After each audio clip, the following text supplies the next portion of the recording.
Welcome to Kongu kitchen. இன்றைக்கி நம்ம பார்க்க போகிற ரெசிபி பால் கொழுக்கட்டை. வாங்க எப்படி செய்யலான்னு பார்த்துடலாம். பால் கொழுக்கட்டைக்கு ஃபஸ்ட்டு நான் இந்த கப்பில் வந்து 1 கப் அரிசி மாவு எடுத்திருக்கேன். அதை சேர்த்திக்கிறேன்.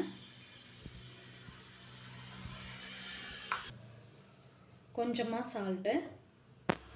இப்போ மாவு பிசைறதுக்கு அதே கப்பில் 1 கப் தண்ணி எடுத்து நான் வச்சுருக்கேன். கொஞ்சம் கை பொறுக்கிற அளவுக்கு சூடாச்சுன்னா போதும். இது ஊற்றி நம்ம ஃபஸ்ட்டு மாவு பிசைஞ்சிக்கலாம். தண்ணி நல்லா சூடாகிடுச்சு. இப்போ கொஞ்சம் கொஞ்சமாக தண்ணி சேர்த்திட்டு மாவை ஃபஸ்ட்டு ஒரு ஸ்பாட்லால் நல்லா கிளறிக்கலாம். அப்புறமா ரொம்ப சூடாக இருக்கும், அதனால் கை உடனே வைக்காதீங்க.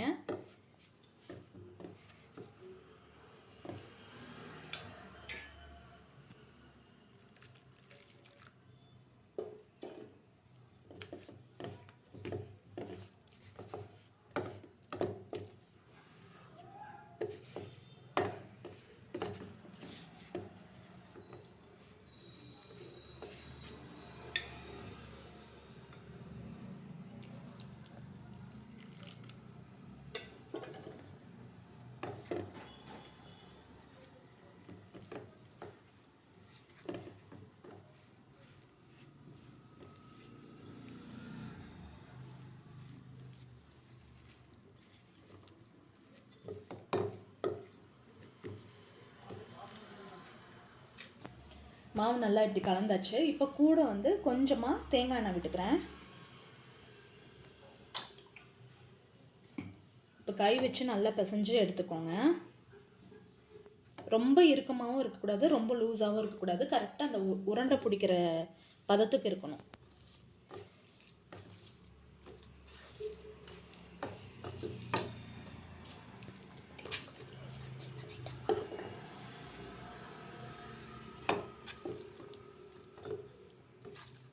சப்போஸ் உங்களுக்கு லூஸாக இருக்கிற மாதிரி இருந்துச்சுன்னா கூட கொஞ்சம் அரிசி மாவு கலந்து பிசைஞ்சுக்கோங்க. இப்போ மாவு பிசைஞ்சாச்சு.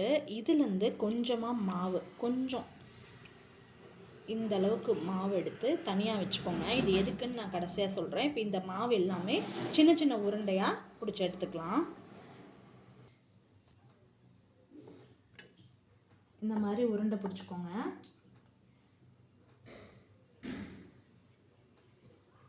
இந்த மாதிரி எல்லா மாவுமே சின்ன சின்ன பால்ஸாக பிடிச்சிக்கோங்க. மேக்ஸிமம் கொஞ்சம் சின்ன பாலாகவே பிடிங்க, அப்போ தான் சீக்கிரமாக வேகும்.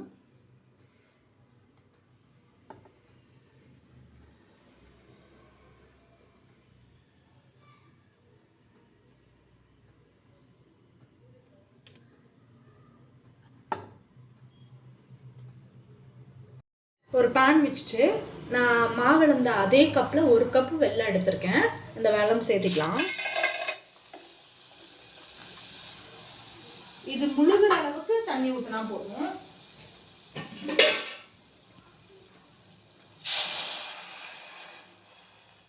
வெல்லம் நல்லா கரையிட்டும். பாகுபதம்னா தேவையில்லை, வெல்லம் கரைஞ்சா போதும். அது நான் கரைஞ்சோன்னா காட்டுறேன் உங்களுக்கு. வெல்லம் நல்லா கரைஞ்சிருச்சு. அடுத்து நம்ம என்ன செய்யறதுன்னு நான் உங்களுக்கு சொல்கிறேன். இப்போ வானல் வச்சாச்சு. இப்போ இதில் வந்து கொஞ்சமாக தேங்காய் எண்ணெய் விட்டுட்டு நெய் இருந்துச்சுன்னா நெய் சேர்த்து தாளிச்சுக்கோங்க. என்கிட்ட நெய் இல்லை, அதனால நான் நெய் சேர்க்கல.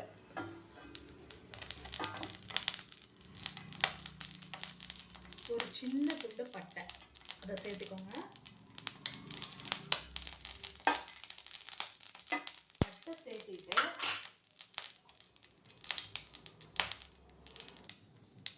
இப்போ நம்ம கரைச்சி வச்சிருக்க வெல்லத்தை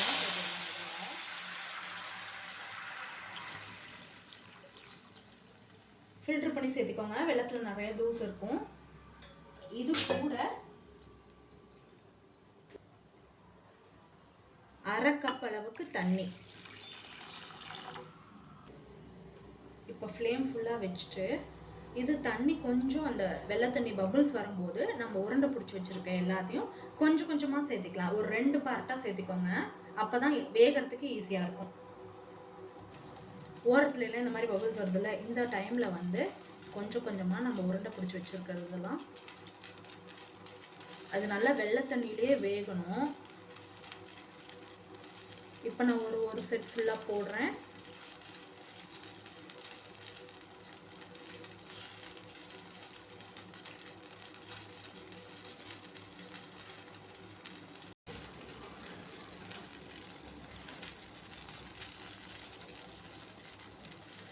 இப்போ இது வெந்துருச்சான்னு எப்படி கண்டுபிடிக்கணும்னா, வெந்ததுக்கப்புறம் அந்த பால்ஸ்லாம் கீழே இருக்கிறது ஃபுல்லாக அப்படியே தண்ணி மேலே அப்படியே வந்து நிற்கும். அந்த டைமில் அடுத்த செட் ஆஃப் பால்ஸ் எல்லாமே சேர்த்திக்கோங்க. இதில் ஒரு செட் போட்டு எப்படி மேலே எல்லாமே நிற்கிது பார்த்தீங்களா, கலரும் சேஞ்ச் ஆகிருக்கு. இப்போ வந்து அடுத்த செட் ஆஃப் பால்ஸ் எல்லாமே சேர்த்துக்கிறேன் நான். மாவு போடும்போது நீங்கள் கொஞ்சம் சிம்மில் வச்சு போட்டுக்கோங்க. பாருங்கள், நம்ம பச்சை மாவு போட்டோடனே எப்படி உள்ளே போயிடுது, வெந்ததெல்லாம் எப்படி வந்து மேலே நிற்கிது பார்த்துக்கோங்க. இதுதான் நமக்கு டிஃப்ரென்ஸ், வெந்துருச்சா வேகலையான்றதுக்கு பதம். இது வெள்ளை தண்ணிலேயே நல்லா வெந்துச்சுன்னா இனிப்பு ஃபுல்லாக அந்த பால்ஸில் இறங்கி டேஸ்ட்டாக இருக்கும் அதுக்காக தான் நம்ம வெள்ளை தண்ணியிலேயே வேக வைக்கிறோம். இந்த பால்ஸையும் நான் எல்லாம் சேர்த்திட்டு நான் எப்படி இருக்குன்னு உங்களுக்கு காட்டுறேன். நல்லா வெந்துருச்சு, எல்லா பால்ஸும் எப்படி மேலே வந்திருக்கு பார்த்தீங்களா. இந்த ஸ்டேஜில் வந்து நான் ஒரு 1/4 மூடி தேங்காய் அரைச்சி வச்சுருக்கேன். இந்த மாதிரி ரொம்ப இதாக அரைக்க வேணாம், நைஸாக அரைக்க வேணாம், இந்த மாதிரி திப்பியாக அரைச்சி வச்சுக்கோங்க. இல்லை நீங்கள் தேங்காய் துருவி சேர்க்கறதுனால ஓகே. நான் எப்பயும் அதனால் இந்த தேங்காவே நான் இது கூட சேர்த்துக்கிறேன்.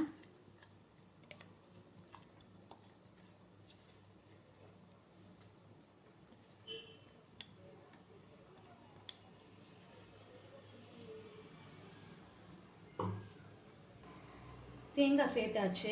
இப்போ தேங்காவை நல்லா இப்படி கலந்து விட்டுருங்க. கலந்து விட்டுட்டு இது ஒரு 2-3 கொதி கொதிச்சதுன்னா போதும். ரொம்ப நேரம்லாம் கொதிக்க வைக்க தேவையில்ல, ஒரு 2-3 கொதி கொதிச்சதுன்னா போதும். தேங்காய் நல்லா ஒரு 5 மினிட்ஸ் நல்லா கொதிச்சிருச்சு. இந்த டைமில் வந்து நம்ம எடுத்து வச்ச பிசைஞ்சு வச்ச அரிசி மாவு கொஞ்சம் எடுத்து வச்ச இல்லைங்களா, இதில் கொஞ்சமாக தண்ணி விட்டு நல்லா கரைச்சிக்கோங்க. இந்த மாதிரி கொஞ்சம் தண்ணி விட்டு இந்த மாதிரி கரைச்சிக்கோங்க. கரைச்சிட்டு ஒரு பக்கம் கிண்டிட்டு இது கொஞ்சம் ஊற்றுங்க. நீங்கள் ஊற்றிட்டு அப்புறமா கிண்டிங்கன்னா அடி பிடிச்சிரும். இது எதுக்குன்னா, இது நல்லா ஒரு கெட்டியாக வர்றதுக்காக தான் இந்த அரிசி மாவு நம்ம இப்படி சேர்க்குறோம். முன்னாடி இருந்த கன்சிஸ்டன்சிக்கும் இப்போ இருக்கிற கன்சிஸ்டன்சிக்கும் உங்களுக்கே பார்க்கும்போது நல்லா டிஃப்ரென்ஸ் தெரியும்.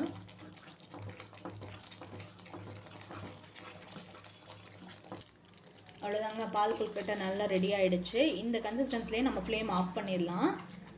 இல்லைன்னா இதுக்கப்புறம் விட்டோம்னா இது கொஞ்சம் ஆறுனதுக்கப்புறமும் இன்னும் கொஞ்சம் கெட்டியாகும். அதனால இந்த கன்சிஸ்டன்ஸ்லேயே நம்ம ஃப்ளேம் ஆஃப் பண்ணிக்கலாம்.